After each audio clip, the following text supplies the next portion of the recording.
Менің каналыма қош келдіңіз.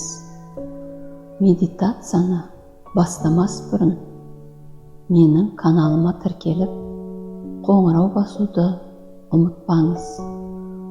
Бұл медитация әкені кешіріп, оны қабылдауға көмектеседі. Біз 50% анадан, 50% әкеден тұрамыз. Әкемен қарым-қатынас бізді социумда және материалдық жағдайымызға әсер етеді. Әке бұл ақша, бизнес, ұжымдағы қарым-қатынас. Сіз бұл тұжырыммен келіссеңіз де, келіспесеңіз де, әкеге деген реніш сіздің бойыңыздағы энергияны сорады. Бұл сеанс қауіпсіз. Барлық ситуацияны бақылаушы сізсіз. Бұл медитацияны отырып жасаңыз. Медитацияны 1 ай жасауға кеңес беремін. Дәл қазір мен сізге сен деп сөйлеймін. Бұл бізді жақындата түседі. Сеанста тек менің даусымды естіп, өз денеңіздегі эмоциялық сезімге көңіл бөл.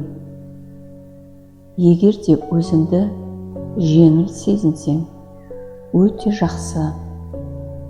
Ал егер де түпкі санаңнан бала кездегі блоктарың шығып, эмоцияларың көтерілсе, өзіңді нашар сезінсең, ұстама.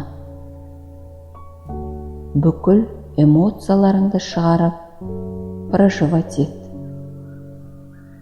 Менің даусыма, музыкаға сүйеніп, сол кездегі оқиғаларды қайта бастан өткізіп, эмоцияларды шығар.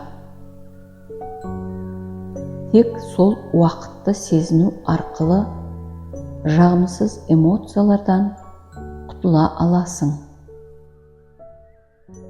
Сеанс болмастан бұрын өзіңе отырған жерің жайлы екеніне көзіңді жеткіз. Саған ешкім кедергі келтірмеу керек. Көздеріңді жұмып, терең дем алып, жаймен дем шығар. Суық ауа ішіңе кіріп, ыстық ауаның ішіңнен шығып жатқанын сезін. Көз алдыңа әкеңді елестет. Маңызды емес, әкең тірі ме, жоқ қайтыс болып кетті ме? Мүмкін ол сен кішкентай кезіңде тастап кеткен шығар. Жоқ әлде қайтыс болып кетті ме?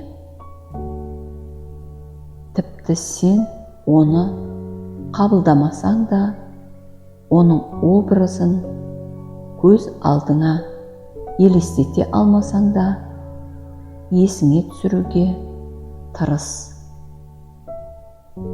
Дәл қазір әкеңе деген негативті жағымсыз эмоцияларыңды есіңе түсір. Реніш, қорқыныш, жек көру, кемсіту, қорлау, ашу-ыза, жеркеніш, менсінбеу, сатқындық. Осы сезімдердің бәрі сенің түпкі санаңнан шығып жатыр.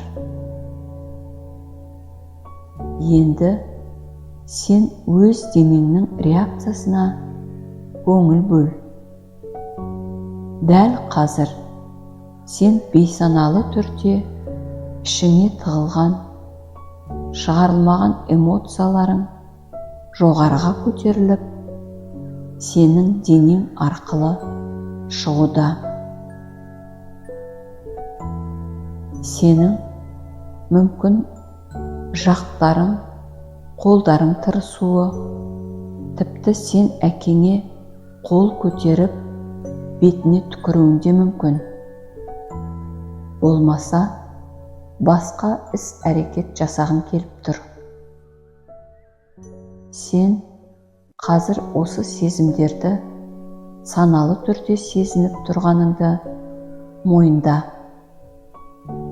Әрине, сен әкеңді мықты, жуас, кешірімді, қолдаушы, сені сүйетін, саған нағыз қамқоршы етіп көргің келеді. Сен оны жақсы көріп, құрметтегің келеді. Ол да сені жақсы көргенін қаладың. Бірақ бұл әртүрлі себептерге байланысты мүмкін емес.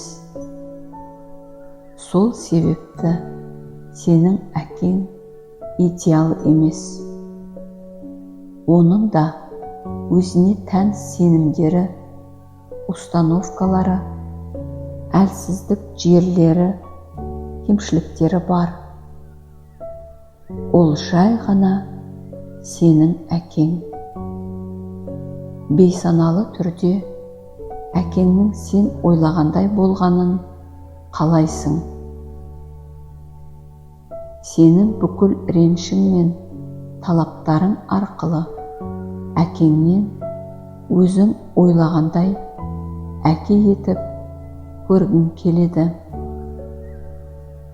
Сен ойлайсың, мен оған ренжіген сайын ол өзгереді деп. Сенің ренішіңді көріп, ол бүкіл мінездерін өзгертіп, идеальный болады деп ойлайсың. Бірақ бұл иллюзия. Ол сол қалпында қалады. Өткен шақ өтті. Ол сол кездегі әкең. Оны мойында.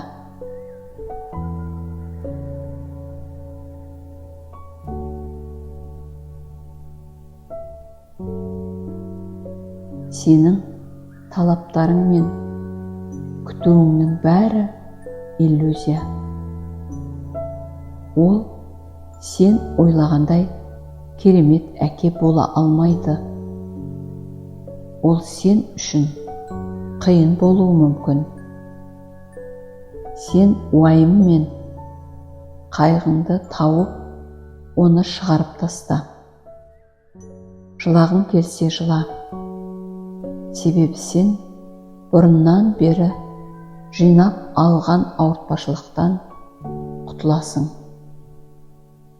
Сен әкеңе деген негативті ойларды, әкеңді өзгертем деп сақтап жүрдің.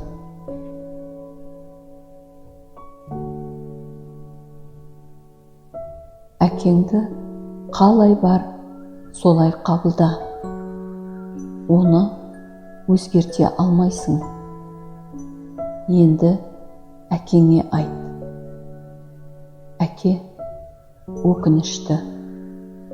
Мен сені өзім ойлағандай әке қалағаным үшін. Маған өкінішті. Сен идеал емессің. Менің жүрегім ауырады. Әке, мені кешірші. Ұзақ уақыт саған ренжіп жүргенім үшін. Саған ренжу арқылы өз өмірімді қиындаттым. менің ренжігенімді көріп, сен өзгереді деп ойладым. Сені өзгертем деп, өз өмірімді құртқаным үшін кешірші мені. Мен өз қатемді түсіндім. Сенен кешірім сұраймын.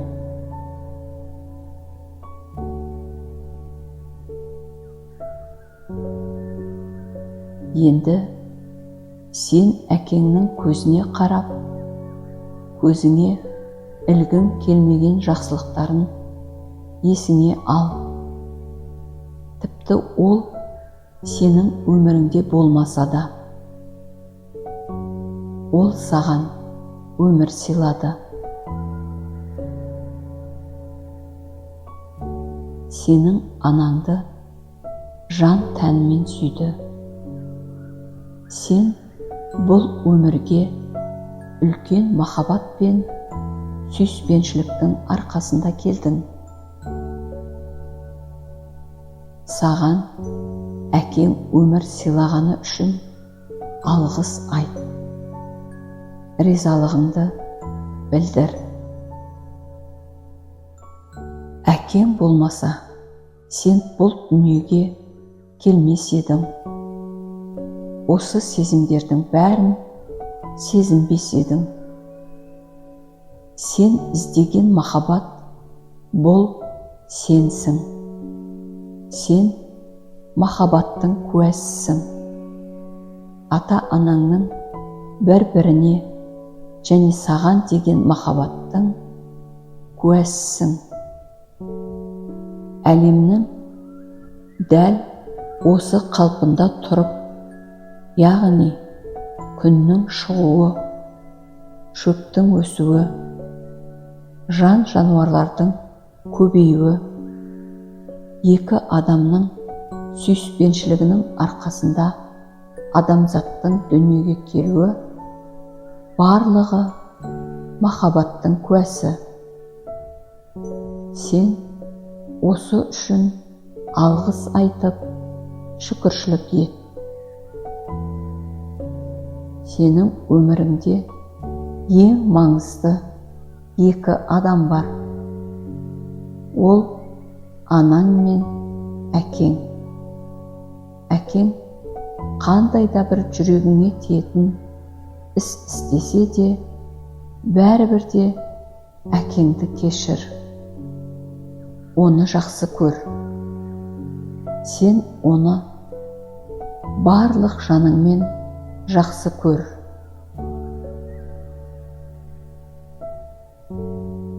Әке, мен сені жақсы көргенмін, жақсы көремін, және де жақсы көре берем де.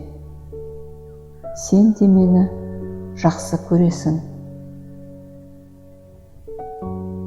Себебі мен сенің балаңмын. Сен үлкенсің, мен кішімін. Мен сені қалай барсың, солай қабылдаймын. Бүкіл әкеңе деген сезімдерді қабылда. Терең дем алып, жаймен дем шығарып, көзіңді аш.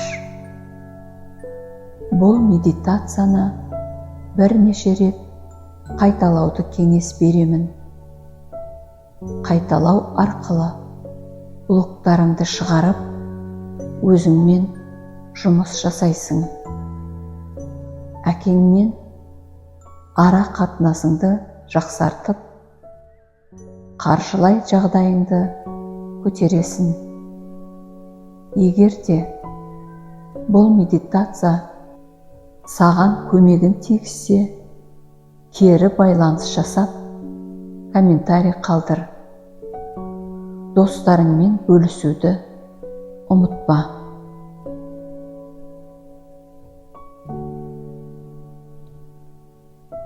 Мен саған барлық жақсылықты тілеймін. Келесі кездескенше.